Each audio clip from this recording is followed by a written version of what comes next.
Awesome. So we're gonna start this book. I'm gonna start this introduction series, and like really how to connect with people on a very like fundamental note and pretty high poetic intention, which is like awesome. So I'm really excited to get right into the story, because I remember when I first read this book years ago. This story is really what like hooked me into the whole thing. It was like so good. I mean, just ridiculously well written, and I want to get right into it. So let's go over to the computer and let's figure out, you know, if you want to gather the honey, if you want this honey, what do you need to do? Well, probably don't kick over the beehive, right? And you know, it's pretty basic. Don't kick over the beehive. Sure, okay, gotcha, and yet so many people, they just don't understand this concept. And so like it's just so critical, and we're gonna get right into it right now. So 1931, there was this guy. It was like the biggest manhunt ever. It was Two Gun Crowley, and he's like this cop killer, right, in his apartment. And after weeks of like the cops searching for him and trying to find this guy, they finally nail him down, and he's like sitting in his apartment, and it's his girlfriend's apartment. He's hiding behind this couch, right? And behind this couch, he's writing this like note, because he's basically like about to get killed, right? These guys like shooting through the window, shooting through his home, and just firing a barrage of bullets at him. And he's just sort of like hiding behind this couch, which doesn't really stop bullets very well. And so pistols, you know, everything, they're shooting it right through him, and everybody's watching. Why is this happening, right? Like, why is everybody so upset at this guy, and why is he like basically getting killed? Well, you see, you know, a couple of weeks ago, he was with his girlfriend, and they were like sitting in their car, and as they were in this car, this guy came and pulled up, and they were like making out, and he's like, is this cop, right? And so he stands up and he's like, hey, you know, license and registration, pretty basic stuff like that, you know, what's going on? Why? Let me see your license.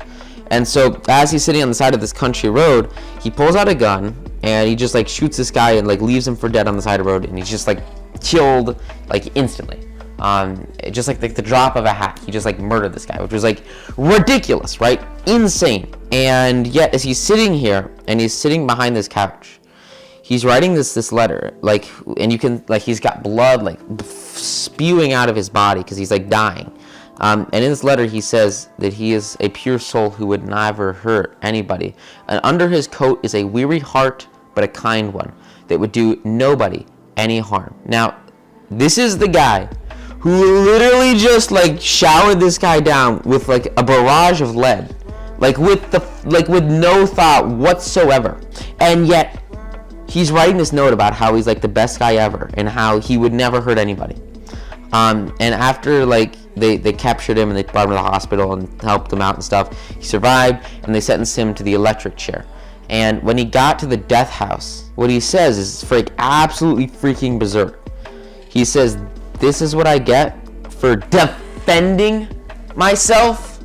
This is what I get for defending myself. Not this is what I get for killing people. This is what I get for defending myself." And he just is like totally blind to who he is and to what he's doing and what he has done, and like his entire life journey, right? He just totally ignores like all the stuff that he has done is awful, and instead blames other people and says, "Are you serious? This is what I get?" And it's ridiculous. Why, right? Well, it's because he didn't blame himself for anything, and it's such a huge problem. You have so many people on anything, and they like, you know, they sleep past their alarm, or they never make it to work on time, or they skip that shower that they really should have taken, or they don't make it to the gym like 5 times out of the week, or they just can't consistently stick with whatever it is that they need to do to have the impact and to have the success that they want in their life.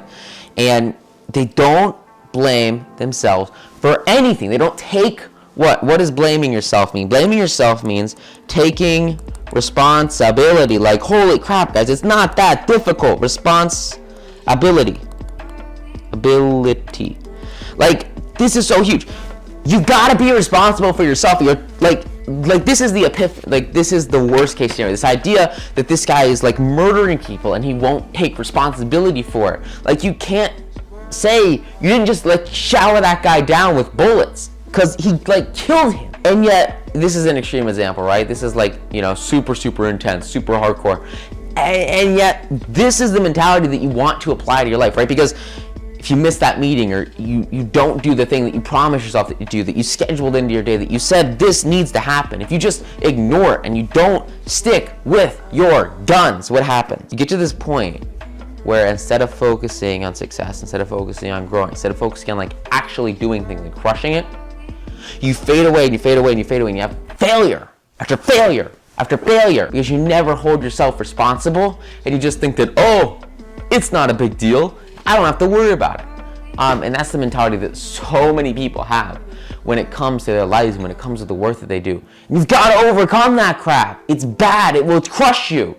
It will destroy you. So, you need to take responsibility. And this idea it's prevalent in so many people that just do awful things. They don't hold themselves responsible, and they don't, like, they aren't able to take a step back, right? Like, if this is their body, they can't take a step back and look at themselves objectively and say, is there something wrong here? Is there something I need to work on here? Is there something I need to improve here? Really great example, Al Capone, one of like the biggest crime bosses ever, and one of America's most notorious public enemy, the gang leader who shot up like all of Cincinnati, and like the most sinister guy ever, who was killing like literally tons and tons of people. I mean, like, machine guns, murder was like rampant all over the place. These guys like literally dead, like murdering. And it's so difficult, right, to talk about these anomalies and these people, because, like, if you had the same background as Al Capone, and you were born in the same town as Al Capone, you had the same parents as Al Capone, and you went through all the same life experiences that Al Capone went through, like, you would be Al Capone, right? Like, if you have the exact same background and the exact same history and the exact same thoughts and the exact same experiences as somebody else, like, basically you'll be that person, right? And it doesn't matter, like, if you're born or your traits, like, if you have the exact same life path as somebody else, like, you're gonna be that person, right? Because your past, like, it's not the same as your present, right? And your past is not today, and that's totally true. Yeah, your past, like, it shapes who you are today, right? And so, like, going through this course, going through this content, like, within a month, within a year after you go through this, like, this is going to be in your past, and you're not going to be like the exact same person that you are. You're going to be a new person. You're going to be your present person, right? But this content and this education and what you go through in the past is going to, like, fundamentally shift who you are in the present and make you a better person, right? And so it's the same with Al Capone. He had this very, past, and this past turned him into this huge crime boss, right? And this guy who was just like killing tons of people. And so, like, if you have the same past as somebody, you're gonna be like them in the present. So you have to understand their perspective, you have to understand where they're coming from. With that said, like, a bad past is not an excuse for, like, killing tons of people. And so Al Capone had this same problem where he didn't really, like, blame himself. And as he referenced himself, he didn't condemn himself at all. He saw himself as a public benefactor, like murdering people as a benefactor. And he said he was an unappreciated and misunderstood public benefactor. Now, does that sound like Al Capone? Does this guy, who's like destroying and distributing drugs and killing people, is he unappreciated and misunderstood benefactor? Like, I don't think so, man. But that's how he perceived himself. Why? Because he couldn't really dissociate his ego and his view of himself and his personality from the way that other people, he couldn't, like, look at himself objectively from the way that other people would look at him. And so it's this huge problem that he had, and oh my God.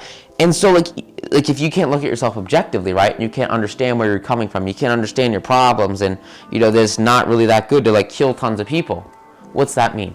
Well, it means you can never improve, right? If you're reviewing, maybe you're, like, on a football team, right?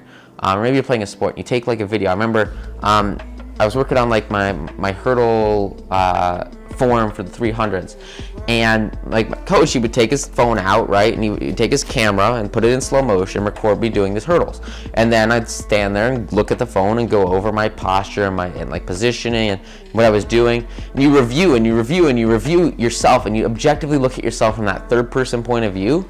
And after we did that for a couple of weeks, what happened? Well, because we were going down this track and there was this big hurdle that we had to overcome, it became so much easier to, like, get the form down and really do it really, really well, when you have this like objective third person guy point of view holding this phone and recording it, and then you can go and you can like review it, right? You can look back at this and you can understand exactly what you need to do to improve, right? And so if you have this problem and you can look at it from that third person point of view, you are responsible for everything in your life. Every single output, action, result that you have comes from the work that you do. And so if you can objectively look at what you're doing and understand what you need to change and what you need to work on to improve yourself, you can do it.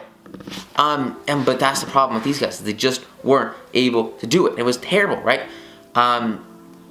And like same thing with another gangster named Dutch Schultz.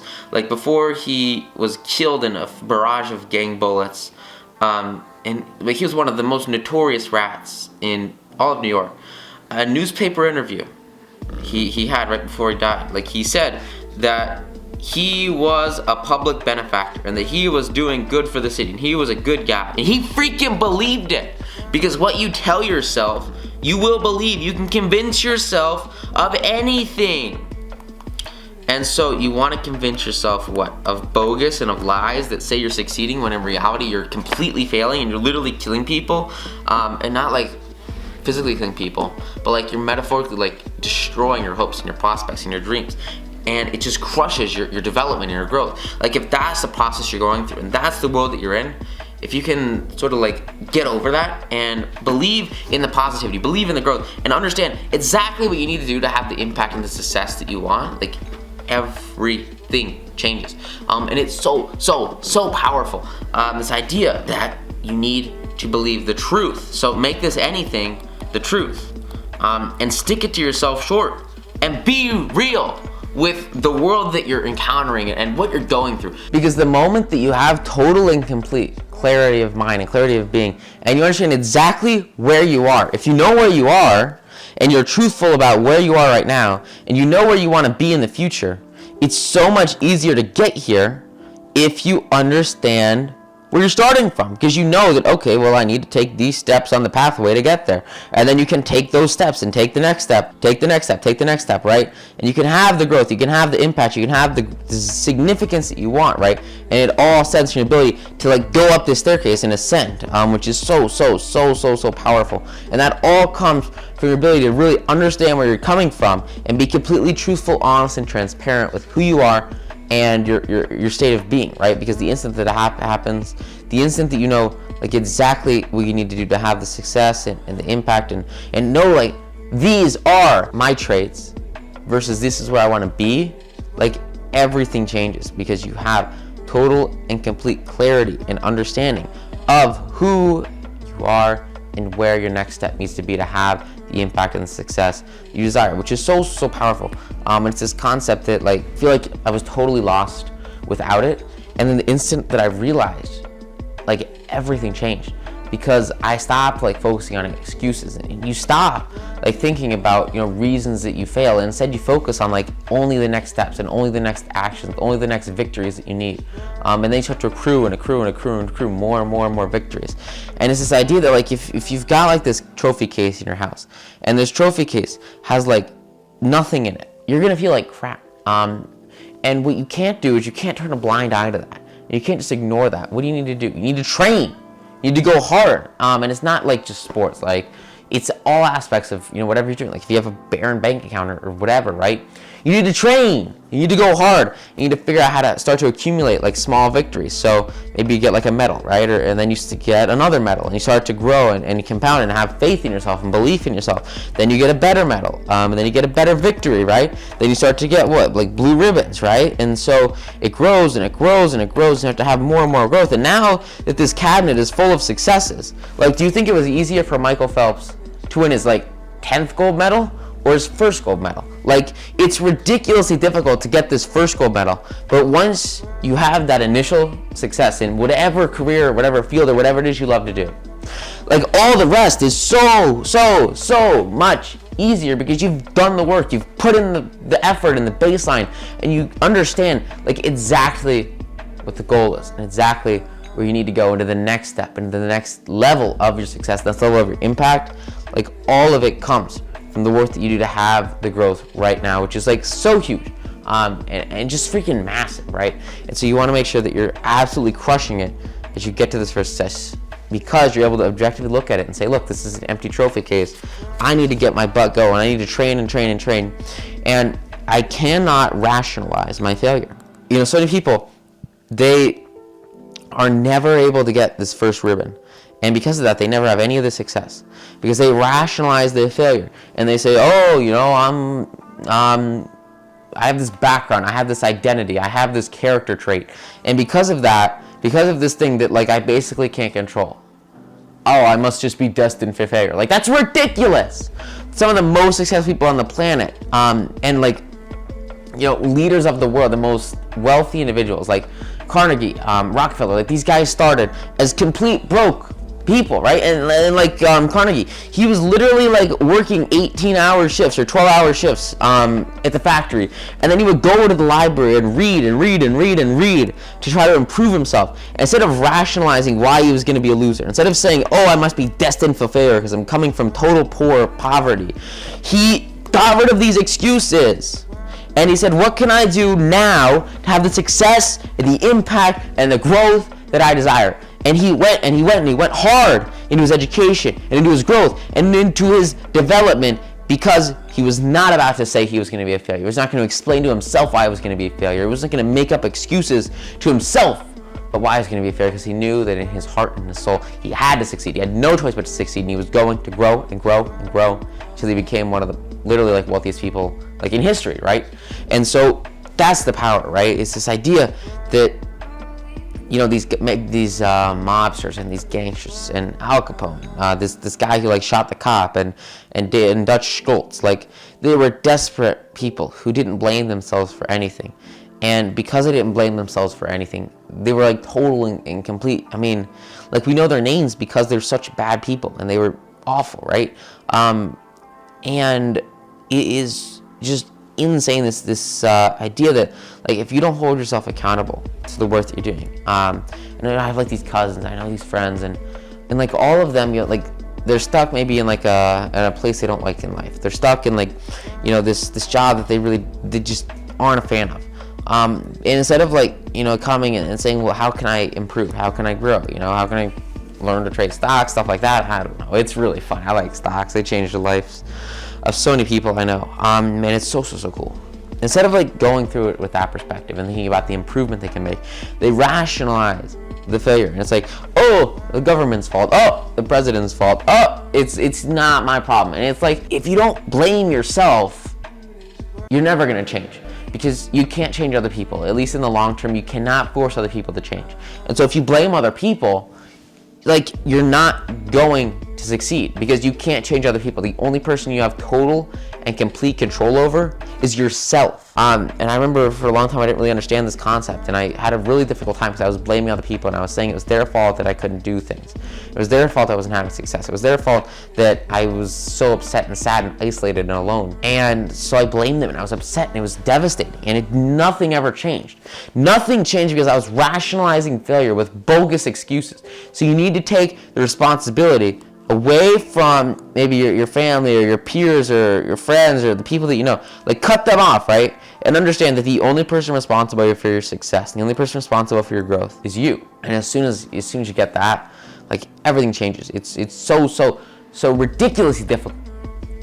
And it all stems from your ability to have this massive amount of personal responsibility. And understand that, like, nobody freaking cares as much about you than yourself. And if you're your biggest fan, you're the person who cares the most, then who do you think's the person that's best suited to grow and the best suited to have, like, you know, your growth? It's this idea that I talk about, and then we'll move on, with like money managers and asset management, that, like, you know, vast majority of people, they have like these investment managers, but they don't really understand you, because like, who do you think is going to manage your portfolio the best? Like, if you have the education, you know what to do. Like, it's you, right? Because you can understand yourself better than anybody else. And as soon as you stop rationalizing and saying it's other people's faults that you're failing, and you focus on improving yourself, all of a sudden what happens? It's so huge. If we could zoom in a little. Instead of like this desperation, these issues and these failures, you focus on growing yourself. And as soon as you do that, all of a sudden, what happens? It's so powerful. This success starts to accrue, and it grows and grows and grows and grows and grows, because you're focusing on yourself. You're focusing what matters, and you understand like the exact basis for your success all stems from your ability to grow and grow and grow and succeed. And it's just so powerful. And it changes like absolutely everything, which is just amazing. It's insane. And so as you're going through this process, you're going through this journey, you want to make sure that like to absolutely freaking crush it, you work on yourself and like blame yourself for everything that goes wrong. Because if you blame yourself, you're going to take responsibility. If you take responsibility, you're going to take the action steps that you need to overcome that objection, right? And you're going to start to go up this staircase instead of saying, oh, it's somebody else's fault. Oh, I can't believe, that this person, maybe like the teacher wasn't good enough or something like that. Like it's not their fault, right? Like if you're going through this class and you're struggling, or you're going through like a life thing and you're struggling, like find somebody, take responsibility, say it's my fault, I need to improve myself, I need to raise my hand and say I need help. Because the instant that you do that, everything changes, everything shifts. And it is so radically different that like none of the goals that you do, the actions that you have, can ever have the same impact as your success on an internal level. And it all stems from your ability to take responsibility and be you. There's this really cool guy, John Wanamaker, and he says that it is foolish to scold, and that he has overcome like a lifetime of limitations without fretting over the fact that God does not see fit to distribute evenly the gift of intelligence. He understands that like he is not going to be equal to other people, and that it's his responsibility to go out there and freaking grow and to succeed, right? And on all of this prosperity, all of this development is up to him. It's your responsibility and nobody else's. And the instant that you can understand that, the instant that like you guys, that you've got to grow and that it's up to you to succeed, like everything changes. And it's so powerful, because like he learned this soon. And when you learn this, like, what do you think happens? Well, when you learn this, you start to understand that if you want to grow, if you want to develop, and if you want to have the success, you've got to take the action step. You got to go through courses and education and content like this to like fundamentally improve who you are, and to move up to that next level of success and grow and grow and grow and grow yourself. Because when you grow yourself, what are you doing? You're growing the only person that matters. You're growing the only person that takes responsibility. And like as soon as that happens, you have to have this massive level of impact, this massive level of growth, and it all stems from your ability to focus and say, look, this is the goal, this is the passion, and this is the path. Let's go out there and have this huge amount of success and impact, all because you can focus on being completely and totally responsible for yourself and your success, and you understand that like literally nobody else will make you succeed except for the most important person on the planet, which is you. And so that's the power, and that's the growth, and that's really the core concept behind like all of this, right? Is that like you control everything, and anything that you want is within reach. It all comes down to like your ability to pursue it, your ability to grow and grow and grow to succeed. And as soon as you can do that, like everything changes, and you move on to that next level of impact. You move on to that next level of goal, that next level of significance. Everything comes and everything stems from your ability to take responsibility and be the only person that determines the direction of your life. And at first it might seem daunting. You might think, oh, well, that's difficult. How can you expect me to control my life? How can you expect me to do all this work to really have to like this sounds like a lot of work. I gotta do a lot of things. Are you serious? But like if you look at it in the long term, it's a really good thing, because like you can't control other people, and so if other people control your success, you can't really control what they do. But as you start to realize that it's all you, and you can change everything in your life, and it's your responsibility to succeed, and you can go through this process of winning friends and influencing people and learning these social skills that will fundamentally change all aspects of your life and allow you to connect with those individuals that can get you to that next level. Everything changes so quickly, and it's so powerful. And so that's really the goal here, and that's what you get, and you develop, and you learn. And the core concept and the fundamental baseline and like the foundation for everything that you're learning here is that it's your responsibility. Your life is your responsibility, and the growth and the development and the success is your responsibility. So as you go through this course, as you go through this training, like there's nobody else that can make you, like, I can't force you to go through this. It's not possible, right? It's gotta be you. It's all you. And I'll finish it off with this one story, and then we'll be done. I was at this cross-country camp, and we're sitting on this like big turf field inside because it was raining, and we were taking like a 10-minute break or something. Because you don't stop for rain. Like, people, you run in the rain, and it's awesome. You get wet. It's so much fun. You have like this huge mess, and oh my god, it's just awesome. And so, you know, we're out there and we're running in the rain. We take a little bit of a break. We come inside, and this guy gives us like a little speech about like the camp, and it was like the first day, and everyone was super excited. And he says, you know, why are you guys here? And for so many people, you know, they were there for like social reasons, or they were there to fit in, or they were there to have some fun, or they were there just like because cross country is super cool, right? And they just love running. And so that was like a lot of people's reasons. And what the guy said was so profound. He said, raise your hand if you think, you know, if somebody forced you to be. And a couple people raised their hand. You know, like the parents made them go or something. And then he said, keep your hand up if you think, or raise your hand if you think that like you can force somebody to do something.